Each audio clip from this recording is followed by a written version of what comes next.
Hello and welcome back to Journey 4 TV. My name's David Kempster and this is the second of the web chats I'm having with our consultancy team. A chance to get to know them and a little bit of an opportunity for you to get an insight on what makes them tick and what they're doing for our clients. So today it's my pleasure to introduce Karen Oldroyd to you. Karen, hi there. How are things? I'm good, thank you. How are you? Excellent, very good, thank you. Yeah, not too bad, all things considering. So great. Firstly, let's kick things off and just explain a bit about yourself and your background. Okay, so I predominantly work around organisational development and learning and development now. I've been working as a consultant for around about 7 years, and before that I had a number of senior posts in a variety of industries. So quite a wide range of industries, really, ranging from retail through to banking through to rail. Not really a kind of logical step from one to the other. Just as it happened, I kind of took those challenges, but started off in operational roles, and then was asked to move into a HR role on a secondment basis. And really that was the start of it. I loved working in HR, and very quickly wanted to move into learning, and discovered that was my passion. And then that moved into learning and development and then organisational development. So it's been rather organic, not planned at all. And indeed the industry change hasn't been planned either. It's just very much been the opportunities that have come along. Yeah, so I think that's quite a creative approach, really, where you're sort of building your experience around those different sectors and the learnings that you've done from that. So that's great. So how and why did you become involved with Journey 4? So I actually met Jonathan Booth about 15 years ago, which I'm sure he won't be pleased with me sharing with you that it was that length of time ago, and I had to think about that. But I met Jonathan when I was working in the rail industry, and Jonathan was facilitating a piece of work for us. I thought Jonathan was great, really similar values set, and then a few years later when I moved into consultancy, Jonathan contacted me and asked me whether or not I'd be interested in supporting him on a project, and that was probably about 6 years ago now. So since then I've kind of stepped up and stepped into projects as and when my skill sets have suited those projects. So it started a long time ago, but really the kind of majority of my work with Journey 4 has probably been in the last 6 years. And you mentioned learning and development. Do you just want to unpack that a little bit in terms of some of the specialisms that you focus on, particularly in the context of Journey 4? Yes, it's a bit of a mix, really. So, I mean, certainly my career journey was very, I think it was quite traditional, really, in terms of what most practitioners do when they're in a learning and development type role, in that I started out in induction training, so quite straightforward, simple training, then moved into management development, and then started to move into more complex leadership type work.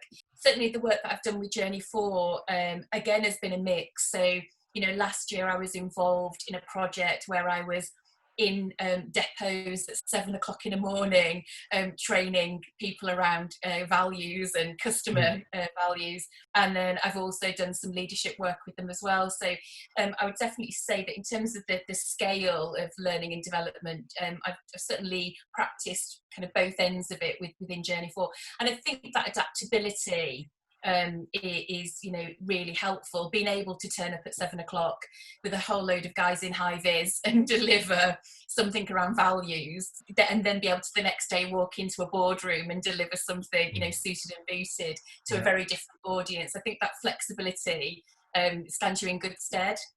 Well, I think any conversation at 7 in the morning about values is, if that's a win, then that's a tick in the box, isn't it? Especially with no heating. So thinking about your clients in particular, with the Journey 4 consultancy, what value are you delivering sort of right now? What are they kind of feeling and getting from you?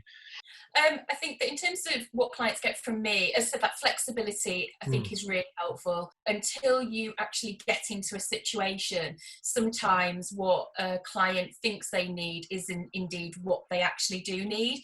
So I think being able to go in with a really open mindset and be able to think flexibly about a situation is really important. I think what I also do is bring or can bring multiple perspectives.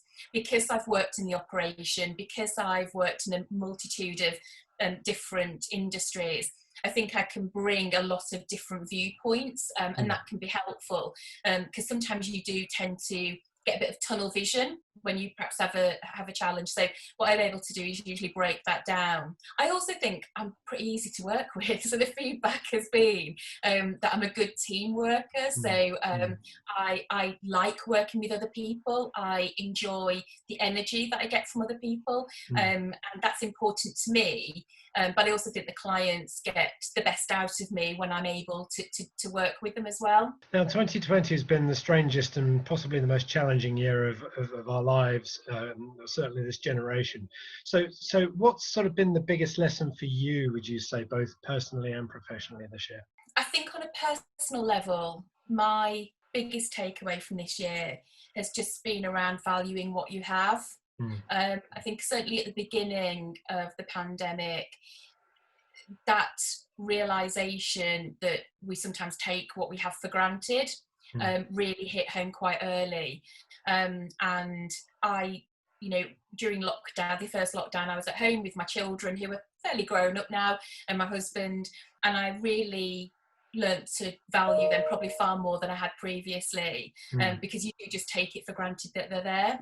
I think on a professional level, actually my takeaway professionally has probably been more around investing in relationships. So I think taking that time out and a genuine investment as well. Actually I was really concerned about people that I've worked with or I'm working with, whether they be clients or indeed whether they be associates that I work with. So making sure that in the midst of all this panic around everything that was going on, taking that time out to connect with people and just check in with them how they were, I think has been a learning. I think I knew the value of it, but I don't think I really understood just how valued it was by other people. I think sometimes when you're in an office, it's almost second nature just to check in with people. But in a virtual environment like we've been in, a lot of us this year, it's kind of almost compelled you to do it, hasn't it? And it's become a really conscious thing, hasn't it? Something I observed quite early on is that relationships started to become quite transactional. So the more that we had sessions and meetings via Zoom and via Teams, the less we did the incidental checking in with people. Usually you would just log into a Zoom call and people would be there and you get straight down to the agenda.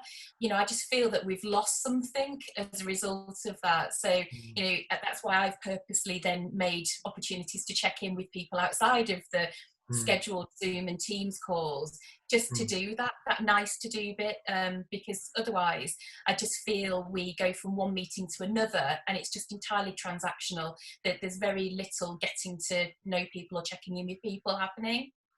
I agree, that's so important. It's almost like we've got to relearn that once we've got rid of the pandemic, isn't it? I think we do, especially if this becomes a way of working moving forward.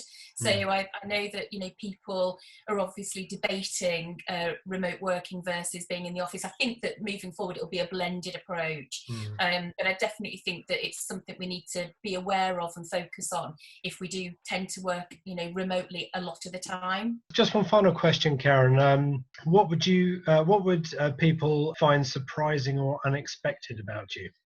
One secret that you're prepared to reveal.